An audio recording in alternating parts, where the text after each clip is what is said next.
Ladies and gentlemen, good day and welcome to the Q3FY25 analyst conference call of Newgen Software Technologies Limited, hosted by ICICI Securities. As a reminder, all participant lines will be in the listen-only mode, and there will be an opportunity for you to ask questions after the presentation concludes. Should you need assistance during the conference call, please signal an operator by pressing star, then 0 on your touchtone phone. Please note that this conference is being recorded. I now hand the conference over to Ms. Aditi Patil from ICICI Securities. Thank you, and over to you, ma'am. Thank you, Alaric. Good evening and welcome to the Q3FY25 earnings call of Newgen Software Technologies. It's my pleasure to introduce the senior management team of Newgen who are here with us today to discuss the results. We have with us Mr. Diwakar Nigam, Chairman and Managing Director, Mr. P.S. Varadarajan, Whole-Time Director, Mr. Virendra Jeet, Chief Executive Officer, Mr. Arun Gupta, Chief Financial Officer, and Ms. Deepti Mehra Chugh, Head Investor Relations. I now hand over the call to Ms. Deepti for further proceedings. Thank you, and over to you, Deepti. Hi, good afternoon, everyone, and wishing all a very happy new year. Before we move on to the discussion, let me highlight that this call may contain certain forward-looking statements concerning Newgen's future business prospects and profitability, which are subject to a number of risks and uncertainties, and the actual results could materially vary from the forward-looking statements. Past performance may not be indicative of the future performance. The company does not undertake to make any announcements in case any of these forward-looking statements become materially incorrect, or update any forward-looking statements made from time to time by or on behalf of the company. For further details, you may please refer to the Investor Relations section on our website. I would now hand over to Mr. Varadarajan for presentation of the results, which will be followed by a Q&A. Thanks. Good evening, everyone, and thank you for joining us today for review of our Q3 FY25 performance. Wishing you all a very, very happy New Year. Coming to the results, we have had another consistent quarter with overall deal velocity across different markets. Revenue for the quarter reached rupees 381 crores, representing an 18% YOY growth. In terms of geographies, the highest growth was witnessed in APAC region at 43% YOY. EMEA grew by 19% YOY, while revenue growth in India region was 10%. US region revenues grew by 13% YOY. We saw a substantial increase in license sales during the quarter, witnessing a growth of 70% YOY, followed by implementation revenues. Annuity revenues were at 208 crores. While deal velocity has been very good, our projects now have longer execution cycle due to the level of complexity we are handling. This has led to the implementation cycle moving beyond 1 year for some of our larger projects. While banking and financial services continue to be our core vertical, we saw increasing traction in the government segment in the quarter. We closed many significant deals during the quarter. We have won an order from RBI for implementation and maintenance of the regulatory application management system with an aggregate contract value of rupees 32 crores. Our expertise in data science and AI embedded in our core product have contributed to our success in the RBI bid, and we plan to work with other financial institutions as well. In India, we also entered into an agreement with iFinancial Limited for Loan Origination Solutions for an aggregated commercial value of INR 24 crores. In Saudi Arabia, we entered into an agreement for $2.3 million with a large power generation and transmission company. We are also providing knowledge and records management system to a customer in Singapore with a total contract value of SGD 1.7 million.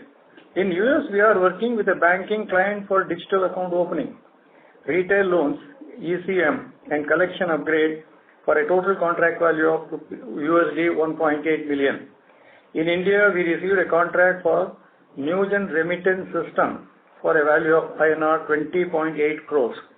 In EMEA, Newgen has entered into contract for providing digital lending and onboarding platform for retail products with a total value of $2 million. We are also providing credit automation services to a leading banking and financial services company in Africa with an aggregate value of $1.6 million. In total, we have added 15 new logos in Q3.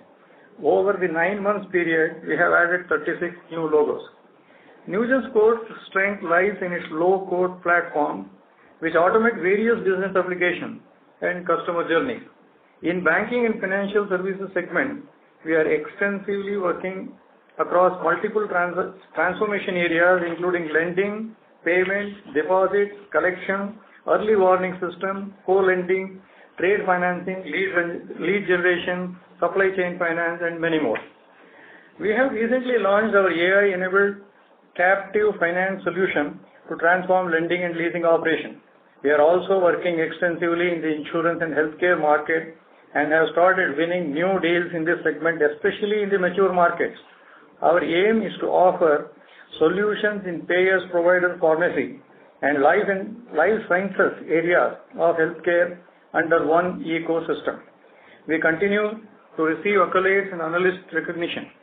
During the quarter, we were recognized as a niche player in the Gartner's Magic Quadrant for Enterprise Low-Code Application Platforms of 2024. This is fifth time in a row. We are also recognized in Forrester's the low-code platform for professional developers landscape. During the quarter, Newgen has also been recognized as a leader in the IDC MarketScape report for intelligent customer communications management and automated document generation and customer communication management. We are happy to share that as a significant step towards being regarded as a trusted and employee-friendly organization. We have been certified as a great place to work in India in December. It is a matter of great pride and satisfaction that as we grow and scale our business, we are also enhancing our employee experience and workplace culture. In terms of our long-term roadmap, we continue to focus on new deal wins and strengthening and expanding relationships with our existing customer base. We are investing heavily in terms of building our internal capabilities on our product and solution, along with new technology areas like AI, Gen AI, and machine learning. AI use is transforming from a tool of automation to a partner in intelligent decision making through strong contextual insights. We are revamping and stabilizing our sales team, especially in the mature market, refining our brand and product positioning to enable us to scale to the next level. During the quarter, we received a tremendous traction on our annual customer event in Mumbai, ECOM 2024. As businesses increasingly embrace digital transformation, we are ensuring that we are well positioned to support them with the right skills, expertise, and product innovations. We also continue to invest in and develop our global workforce and improve operational efficiency. Coming to on profits and margin, we witnessed a strong growth in profit and expanded margins. Profit after tax was at rupees 89 crores for the quarter, witnessing a growth of 30% YOY. For the 9 months period, our revenues were 1,057 crores, witnessing a growth of 22%. Profit after tax was 207 crores, witnessing a growth of 41%. Our investment in building capabilities across the organization for the next level is reflected in our R&D and sales and marketing expenses. R&D expenses were 9% of revenues and sales and marketing expenses were at 22%. On the balance sheet front, our net trade receivables were at 463 crores as of 31st December, which resulted in net DSO of 118 days. We are excited for the new opportunities that 2025 will bring, and we remain committed to executing the focus and determination. The momentum we are building as an organization across markets, combined with our strategic investment in innovation, will help us in enhancing value for our customers and differentiating ourselves in a competitive landscape. Thank you very much. and we are now open for Q&A. Thank you. We will now begin with the question and answer session. Anyone who wishes to ask a question may press star and one on their touchtone telephone. If you wish to remove yourself from the question queue, you may press star and two. Participants are requested to use handsets while asking a question. Ladies and gentlemen, we will wait for a moment while the question queue assembles.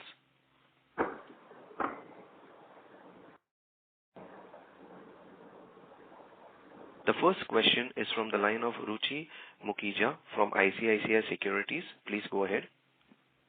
Thank you for the opportunity and very congratulations on good execution.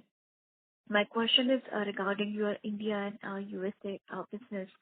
In India, we've been hearing banking deposit growth has been weak.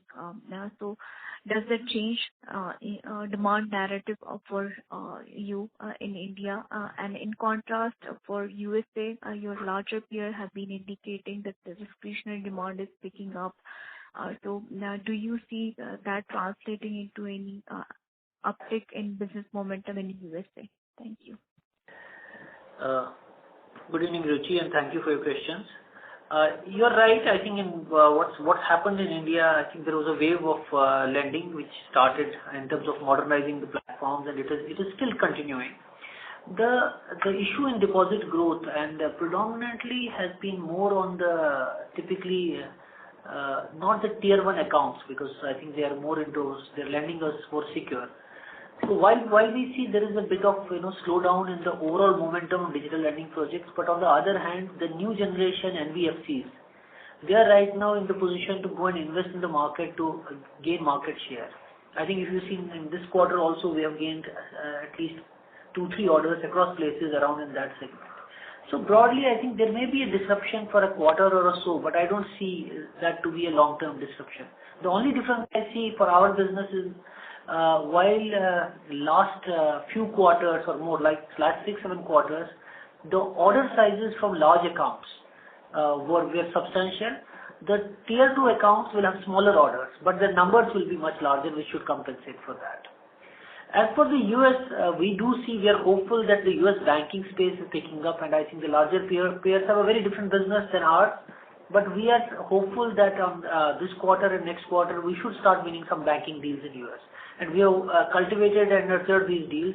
I think they are ripe. I think they need just slightly positive environment momentum, and we should be able to succeed in those. Ruchi, does that answer your question? Yes, thank you very much. Thank you. Thank you. The next question is from the line of Aditi Patil from ICICI Securities. Please go ahead. Thank you for taking my question. The first question is on the strong license sales which we had this quarter. So was this mainly led by APAC and EMEA geography, and was it how were the license sales in India? Okay, Aditi, thank you for the question. Aditi, the license sales has been broad-based. In fact, I think all regions have contributed, and the license growth numbers Q1Q have been significant in all. So you will also see what has happened in terms of the large deal wins have been substantial this quarter. And the license growth for the year also has been healthy, almost at a 40%, while this quarter was slightly better because on account of some larger deals coming out of India, in fact, and some more coming out of APAC and Middle East. I think the orders like what we have got in terms of records management in APAC is substantial. Similarly, what we have got in Saudi Arabia is an entry into utilities and energy segment. It's a significant order. But the largest of that was coming from India in the payments. It's on tier 1 account, one of the new areas we have got into on tier 1 accounts, which were more substantial than these two. And then around $1.5 million, there were multiple orders both in Middle East, US, and India. So I would say it is still a broad-based license growth. What has slightly muted down the growth rate in India compared to last quarters is about the longer execution cycles. Because while we are able to get the leading revenue of the license and account wins, the long tail or the subsequent follow-up revenue, we are not able to convert at the speed we were converting before. Because as I said, the previous quarter's orders were very large in size and their implementation cycles are slightly running beyond 1 year. So the ATSs and the subsequent support revenue streams are not kicking in at the same speed. Aditi, does that answer your question? Yes, yes. And has this also, the longer execution cycle, has that also led to decline in your implementation revenue? It has impact on all downstream. See, our deal win is about license win. So license win eventually, the follow-up revenues are implementation, then followed with ATS and support. So if the implementation cycle is delayed, you have a problem in realization, lot of implementation revenue, but also the bigger problem is your annuity models don't kick in immediately. So some amount of challenge on large deals we have on that front. And while on the other hand, we have substantially increased our new win ratios and deal momentum. But then on a very large base, they cannot compensate too much in the same quarter on that. You are absolutely right. The implementation cycles do determine the follow-up revenue cycles. Okay, got it. And so can you let us know the deal bookings growth for 9 months FY25, and you gave out some of the large significant deals, but can you provide more color on the traction you are seeing in health insurance and government verticals? Yeah, so I think I'll come to the deals first. I think, I think we have been deliberately trying to focus on insurance. Though insurance you will see in up to the 9-month period, we had substantial some early win deals. We had deals in Saudi, we had some deals coming out of India. And also we have a very good funnel now, which we think that in this quarter we are expecting at least 2 to 3 insurance deals getting closed, and some of them being led by the US. Government, you have already seen the results. I think the accounts like RBI or what we got in Singapore on records management or in utilities, they're all predominantly government license deals on low code BPM, and they don't have the same large implementation cycles. These are typically smaller implementation cycles of 3 to 6 months where they should get translated into revenue. So government is working well. This insurance is working. Banking is still strong for us. So overall, if you look at the deals on the booking side, I think we are almost at a similar number on a 9-month basis compared to last year. The difference is that the previous bookings were slightly more multi-year and larger accounts, which the unexecuted order book of them is large part is still pending to be executed. While the newer bookings are more short-term orders, typically to be executed in 6 to 9 months. So that I expect the translation of revenue of this booking to be faster than the older booking. Okay, got it. But so for, from here on, like past 2 years have been strong growth in banking sector, especially in India and EMEA. So should we see that growth moderating to some extent in next year? At least we are seeing that in bookings, which is like flattish on 9 months basis. Yes, you are right. So see, what happens is still for our kind of a business, still smaller. I think we keep on shuttling between which are the firing verticals and firing territories. But broadly, you would have seen the financial services combination of banking and insurance always continues to lead, and similarly, India and Middle East continue to perform on that. I don't see any broad-based change going to happen in that. So we may have a quarter of slow banking or 2 quarters slow banking, but we think still the banking and insurance will recover faster than any other segment. Similarly, if we still think that India and Middle East potential are the largest potential for us till we crack the US puzzle. So I don't see this making any change in a longer term phenomena. But yes, on a near term, we can see some impact on the numbers. The banking growth is not at 20% growth this quarter. Similarly, insurance and government growths are much bigger, but their bases are very small. Right now the government growth may be more than 100%, but the base number out there is pretty small. And I think, Aditi, you can look at the annual numbers again for us, even in terms of bookings or other aspects. That makes more sense. So I think we should wait a bit for that as well. Okay, got it. Thank you for answering those questions. I will join back in queue. Thank you. The next question is from the line of Abhishek Shah from Ambit Limited. Please go ahead. Hi, good evening everyone, and congrats on another strong quarter. So just to get some more understanding on the slower growth that we've seen in India and the US. Specifically on India, you mentioned that they are longer cycle orders, so the implementation timeline is longer. But you've also said that the newer orders you've received this financial year are actually short cycle. So, can we expect that, in the quarters going forward, the growth in India should accelerate again? So Abhishek, as I broadly said, we still are a company where a single order changes completely the quarter numbers. So I would still say broadly the business should be looked at in annual term. Having said that, as I earlier said, I continue to believe that both in India and Middle East continue to be our growth drivers, and in that financial services, banking and insurance will be the primary growth drivers for us. I don't think that changes. What could change that, we may pivot from digital lending to more collections or origination-based systems. We may get into more supply chain related areas, new areas may emerge, or some segments may slow down for a moment. But if you look at slightly in a larger time, maybe on an annual basis, you will see they will continue to outperform. We don't see any broad, reduction on our growth prospects. We think that we can continue maintaining a healthy about 20% growth for a long period of time. So now the issue is for some quarters, a territory or a segment or a vertical could have a slightly different number because we missed a deal or got a couple of deals more. But I think in the broad base, it will not have any difference. Okay. Thank you. And any color on the margins for this quarter? Because they were significantly higher than we've seen in the past for similar December numbers. So any color on that?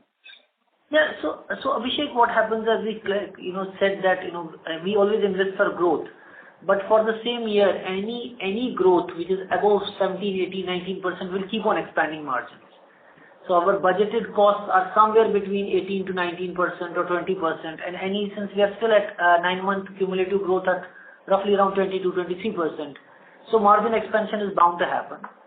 Also, slightly quarters are getting more non-lobby, so in terms of lopsidedness is reduced. So you are seeing that the profit growth in Q1, Q2 have been significant. So they've been above 40, and for the 9-month period, we're almost at a 40% profit growth, which means the margins would expand. But the Q4 is a larger quarter, and we still expect Q4 margins to slightly be better and maintain a growth rate. And that means for this year, we may have a slightly better margins than we planned earlier. Okay. Thank you so much, and good luck. Thank you. The next question is from the line of Mr. Ashish Chopra from Goldman Sachs Asset Management. Please go ahead. Yeah, hi. Thanks for the opportunity. Jeet, a couple of questions on the trends that you were highlighting. Firstly, on the fact you're mentioning that the execution cycle of the orders you're now winning is maybe slightly shorter in terms of tenure, but there are implementation cycles of previously won orders which are much larger. So the downstream support and AMC revenue is also kind of getting delayed.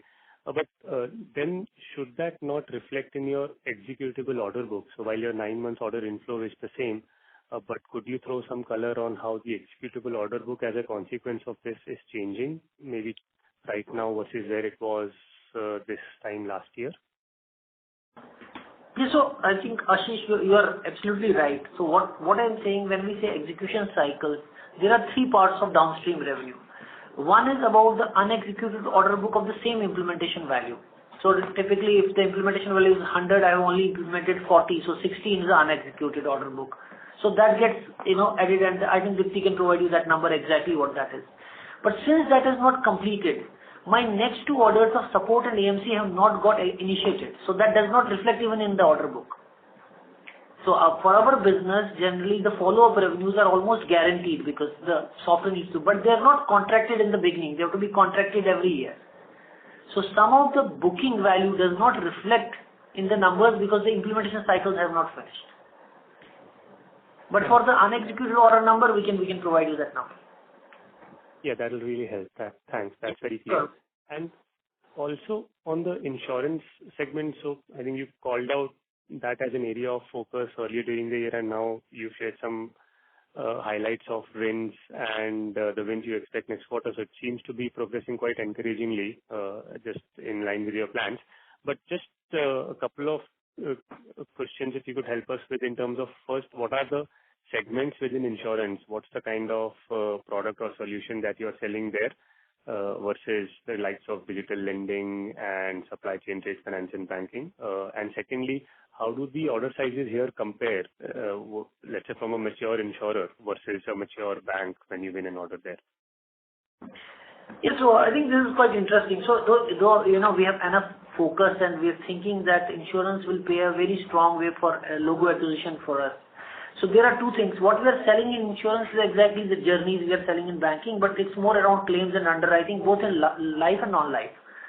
That's on the typical general insurance and life insurance, but also we are playing in the segment of health payers and payers, which is in US. So this is the segment of insurance. In our early funnel, we have seen that insurance does not have the appetite to pay multi-million deals in the first entry point. But the encouraging thing is we are finding that opportunity pool in insurance is very broad-based. Like we have found very strong traction on the ECM and CCM front in where we have gone. So we think this business will be built with multiple deals happening in quick succession and then pivoting towards a larger deal. So right now, we are slightly also not that encouraged about the deal sizes in insurance. But what it is opening up, it's opening up a large amount of accounts, tier 1 accounts in insurance for us. So I would say that insurance the curve may be slightly slow. We may have logo acquisitions at faster speed, but the revenue slightly slower. But the downstream revenue can be pretty large. Understood. That's helpful. And just one last question from my side on the margins. So while you explained that it is the operating leverage of the quarterly seasonality because of which we saw the expansion, but I guess the quantum of expansion this quarter was much higher, I think 540 basis points Q on Q. And I was just wondering if that is because of the fact that in terms of your revenue split, the product license revenue has grown quite sharply. And as that normalizes, let's say in the fourth quarter, despite it being the highest quarter in terms of revenue, should we be cognizant about that, maybe pulling the margins back in case the mix is not as high in product licenses as we saw in this quarter? You're right. So, but the phenomena of every quarter is that there's going to be a large bulky license revenue in every quarter which pushes up the margin. The only thing is what is the base revenue determines how the rest of the costs are balanced. So I think from a long-term outlook, we always continue that our endeavor is to maintain around 20% of net margin and 23%. And some quarters it can be more and some years as a total. So since we are already sitting on close to that number, 19 and, we're sitting on 19.6 and 22.6 broadly.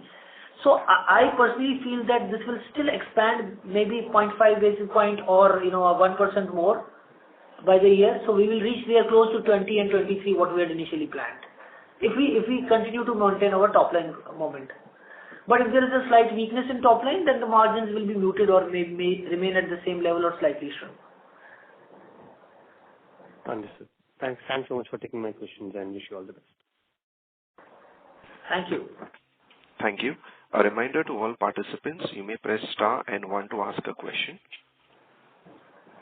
The next question is from the line of Akshat Khemani from Carnelian Asset Management. Please go ahead.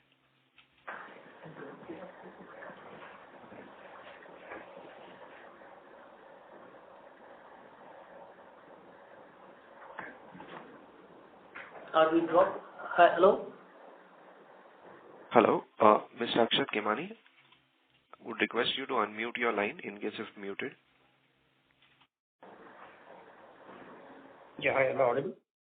Yes. Yeah, Akshat, now you are. Yeah, sure. Mehul this side. Sir, thanks for giving the opportunity. I think I actually wanted to understand when we see the license revenue has done well over the last 2 quarters.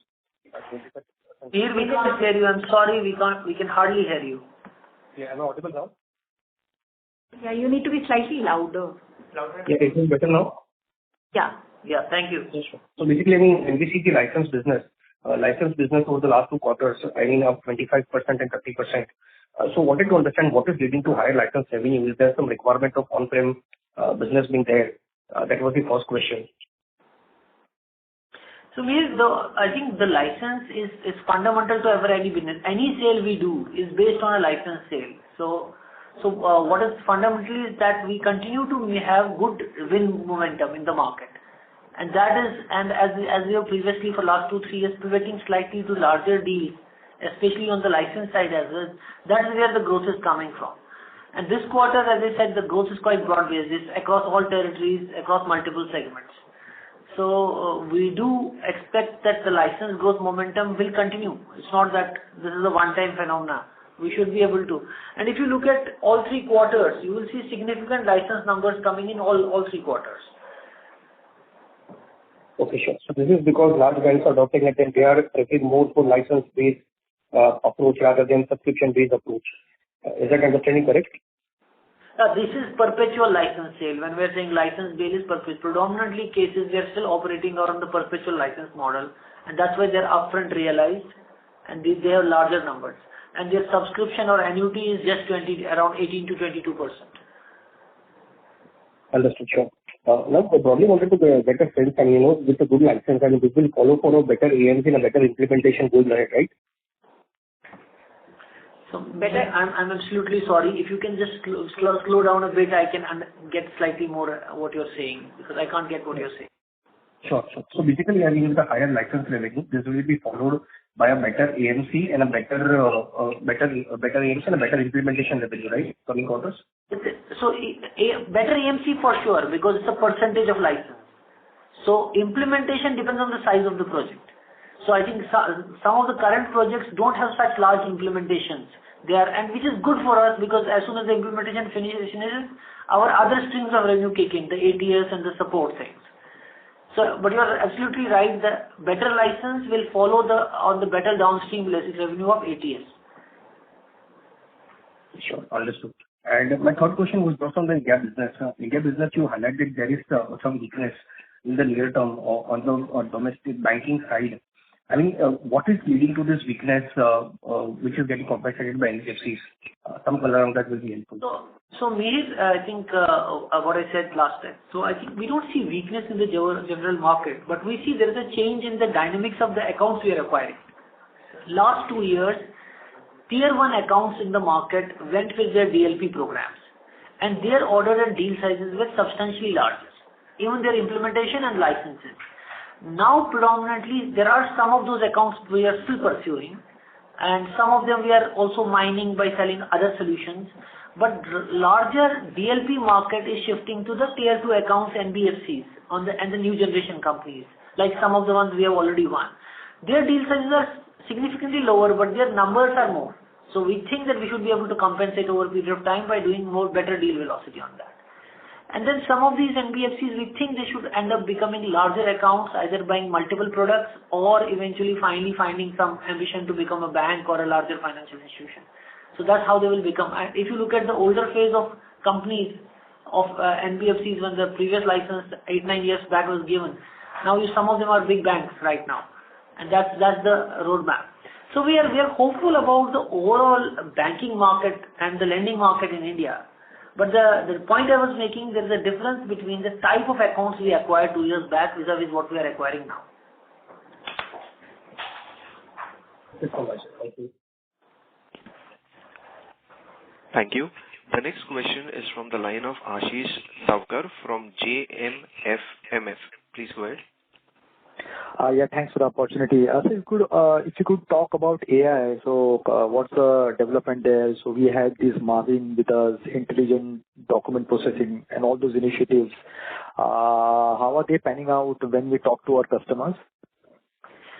So Ashish, it's a very good question and important one. So most of our sales today, the AI is very central to that sale. So most of the use cases have to be either complemented or they have been centered around AI. So some of the recent deals, whether they are in the part of lending, AI-enabled digital lending, or what we got from the central bank, the RBI, they are completely AI-centered deals. So we are both on the ML, which is our number theory platform, and the generative AI models like Marvin and Harper. These are becoming central to make these sales. But as you say, we end up always selling our platform, which is our Newgen One and the ECM platform together, where the AI gets bundled as part of the deal. So it's an enabling technology. So we are very hopeful that in more and more markets, like in segments like insurance, segments like what you call document approvals in central banks, or even in banking, I think AI will become central part, and the investment we have done through the number theory as well as the products and platforms what we are coming out from there is going to play a very important role on that. So it's I think fundamentally it's very central to what we do now. Yeah. And in terms of bench strength that we have on the AI side, are we good enough with the investments or there's more to come? No, I think we don't have any bench. So for sure, we are a product company, so we are always short of good talent and resources. We have a team of roughly around 50 people right now dedicated for AI who are creating our products and helping our customers on that.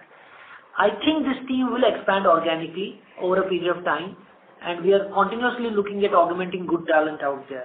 This is not a game of really numbers, because we are not going to really go and provide 100 people of AI servicing to our customers. That's not our market. We still want to build products and sell those products. So, but I do think over next 2-3 years, there will be a incremental or what you call an organic expansion of this team. Great. And just two questions on the number front. So you said we have short cycle deals which we will start executing in the next 6 months. So typically, obviously fourth quarter is the largest for us and 1Q is seasonally the weakest. But could things be different this time around since there are a lot of short cycle deal execution? That's the first part. Second part, and in your overall journey of targeting $500 million revenues in the next 4 years, so does that stay intact? And any update on M&A would be helpful. Yeah. So I think on the Q4, broadly, what happens is Q4 is going to be a function of orders which we have already booked and the new deals we can do on license front. So broadly, a lot of this business which we have booked up to Q3 has to be executed in Q4. And then also a lot of license, we are still dependent on a large number of license deals to happen in Q4 to meet our goal. So it's not different than any other quarter or any other Q4 for that matter. And whatever, in terms of I communicated about execution or starter cycles, they will have very small incremental effect. They will not have a drastic effect in terms of either having a higher number or a lower number. On the larger plan of our revenue, as I said, Gen AI is very central, and we look at them in a combination to solve the customer's problems. And wherever we are operating, whether it's a segment or a territory, technology is an enabler to solve the use cases. At the end of the day, we are solving use cases. And I said, this is going to be very central to all those things. And we continue to aggressively look at better talent in that and keep on investing in the use cases. Recently, we have also built a lot of AI-enabled accelerators for many of the insurance segments and banking ones, and they keep on enhancing that. So, but I don't think you can think what is an incremental value AI provides to the company. We think it as a comprehensive bucket. AI is centered for all use cases. I don't think you can exist as a software company if you are not leveraging AI in all aspects. Yes, so I was more referring to your $500 million vision that you have in your business. How important is the mature markets to fire up now? And is there a shift in timelines, like is it a 3 to 4 year or a 4 to 5 year kind of a vision you have? So, you're absolutely right. Broadly, the larger addressable market are the mature markets. That's where 80%, 70% of the market remains. India, Middle East keeps us engaged and keeps us surprised because the growth rates are phenomenal out here, and a lot of companies are coming and looking at this market as a potential. But we clearly believe still the mature market is the number one important strategy for us to fire to reach our 500 million. And we do think that our next 3-4 years are the time frames where we think should be able to do things so that we can be closer to that goal. This helps. Thank you and all the best. Thank you. A reminder to all participants, you may press star and 1 to ask a question. The next question is from the line of Rahul from Dolat Capital. Please go ahead. Yeah, hi. Thanks for the opportunity. My question is related to implementation. I know it's being talked around. What I want to specifically understand is that what could be the challenges as a business we might see as, we scale up and there are diversity of deal and market and vertical.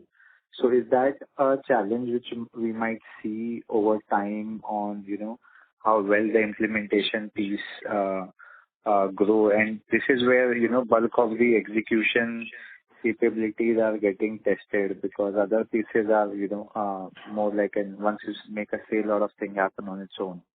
But implementation is something which is time consuming and energy consuming kind of an exercise. So Rahul, absolutely. I think you're absolutely right. What happens is the proof of coding sometimes only unfolds in implementation. Before that, there is license is a commitment, and finally the implementation is when the customer gets value. See, some of the business challenges which we keep on highlighting about is about to understand that what we are implementing for our customers is typically very transformative in how they are going to run their businesses. So if you're talking of a bank, you are saying that most of the lending, mostly we're saying 100% of their lending is going to happen on this platform. So now they are also leveraging the new digital ecosystem, they are leveraging the new digital architecture, they are leveraging the AI and other systems. So customer is also evolving these solutions along with us. So some of these things are not like that, hey, there is a scope and let's go and implement. There is a lot of learning, relearning and discovery along with the customer, which makes these solutions also very sticky and provide enormous value, which finally on which we can build our business. But in the early cycles, this is always like that, and we have seen this multiple times whenever you are trying to do transformative solutions. And one of the things is, since these solutions are very stitched with a lot of integration ecosystems, so the learning from one country to another country also changes, so the integration ecosystem changes. But as soon as you have stabilized first 3-4, you are able to scale and build the business faster.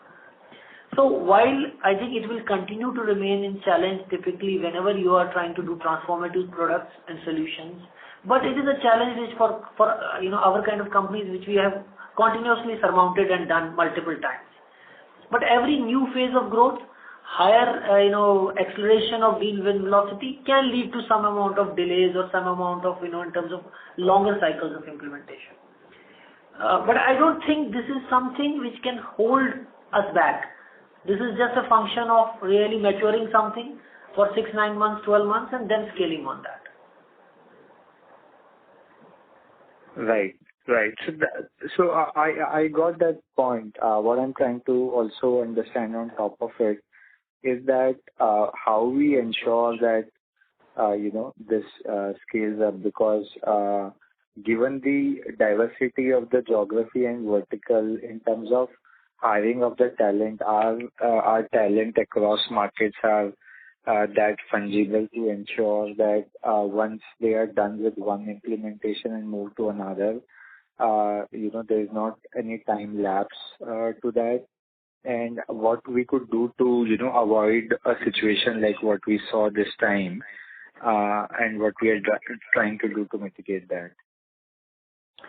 No, I think this problem of talent is going to be always there as you are scaling fast, and especially in execution side, which are very execution centric. So what we have so far learned, at least from teams, that easily the knowledge gets passed on from one implementation to another, one account to another. Also, the 60-70% there is an overlap between across geos also about what we are trying to do in that.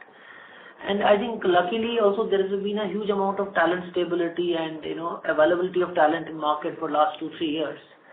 But how do we solve it that this does not become a bottleneck in future? Is entirely this about internal operation issue of internally maturing our systems. I don't think this is such a big challenge. What has happened right now is our estimation of going live for larger projects, typically in public sector on tier 1 enterprises in India, that has run out of control. Since this is the first time we are doing it, and all of them started almost parallelly. They didn't start one after another. So if they had started one after another, then there would have been a lot of learning which could have been incorporated in another. So last 2 years, I think we would have started more than 20-25 digital lending projects all parallelly together. So some of the learnings from one another has not been caught on so actively. But I think now if we are going to take a project today, I think we can easily deliver it in 8-9 months with the whole comprehensive things. I think we are very sure about that. But what we have already opened on the table, we need to close that. Sure. And from just last bit, from a client's perspective, does that changes, if there are any part of SLA which leads to this kind of a conflict in terms of any delay of execution, or they are indifferent, or they are also cause of a reason for this to happen?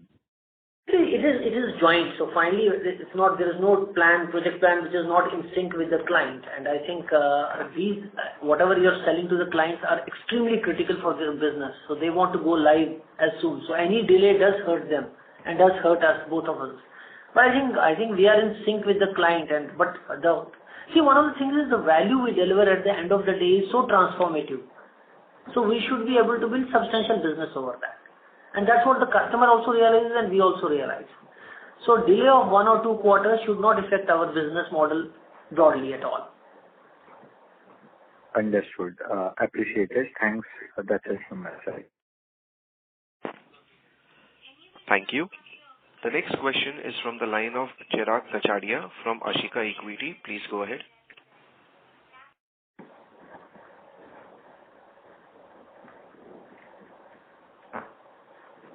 Mr. Kacharia, please unmute your line if muted. Am I audible? Yes, now you are. Please go ahead. Yeah, go ahead. Congrats on good performance. Sir, I just wanted to know, as on 9 months FY25, the deals which we have signed, the growth rate is similar to like last year, or it is on relatively lower compared to last year? See, the number of deals we have signed is very similar on that.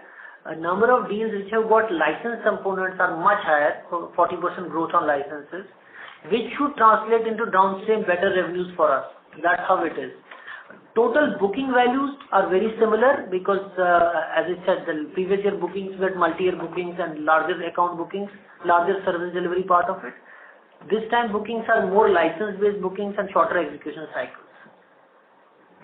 Okay. So whatever we signed, can I assume that the revenue will flow in FY26 or in first half of FY27? Yeah, I think we should assume that 90% will flow in FY26. 90% will flow in FY26. Yeah. Okay. Thank you. All the very best. Thank you.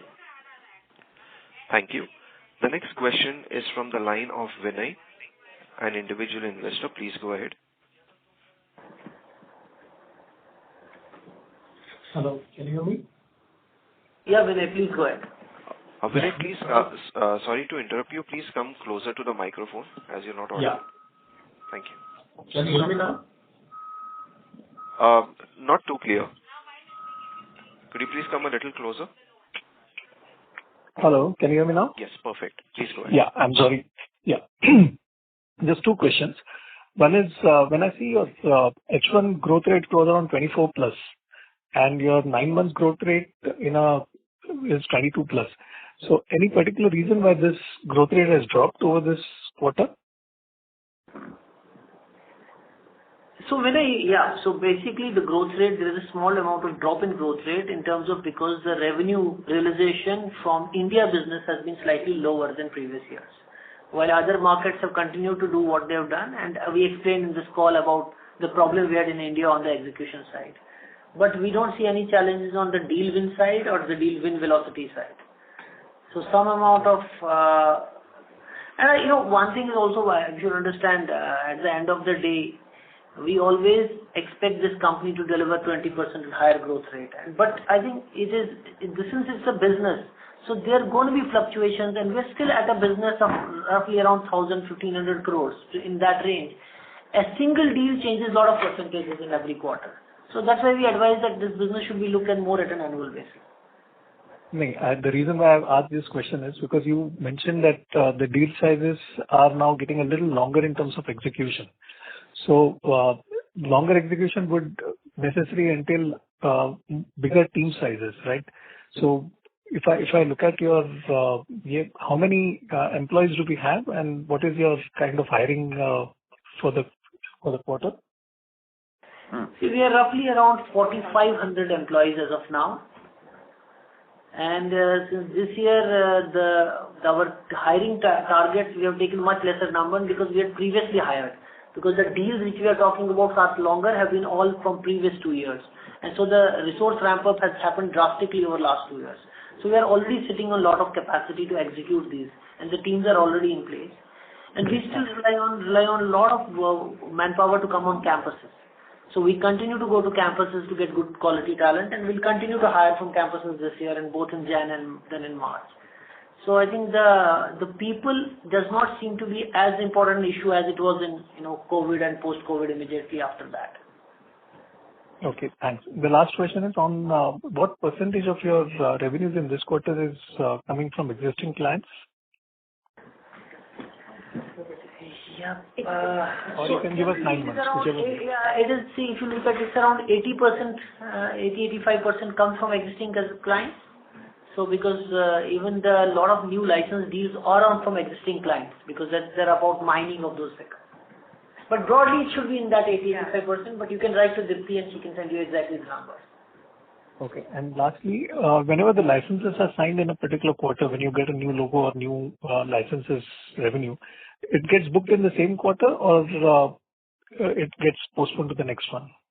So most of the time, since it's perpetual and as soon as the licenses are delivered to the customer and customer acceptance is taken, they get realized in the same quarter. But if it's about subscription or linked licenses to payment, then they get realized proportionate to the term of the license. Okay, so we can't just extrapolate the logo additions this month, this year, or this deal sizes into the license revenue. Yeah, you can't extrapolate the license revenue and multiply it by 4. No, that you can't do because that's the jerky part of the business. Okay. Thanks a lot. Thank you very much. Thank you. Thank you. Ladies and gentlemen, that was the last question for today. I would now like to hand the conference over to Ms. Dipti Chugh from Newgen Software Technologies for the closing comments. Thank you everyone for joining us today. For further questions, you can connect to me or you can go to our website and we shared all the details there. Thank you. Thank you, ladies and gentlemen. On behalf of ICICI Securities, that concludes this conference. Thank you for joining us and you may now disconnect your lines.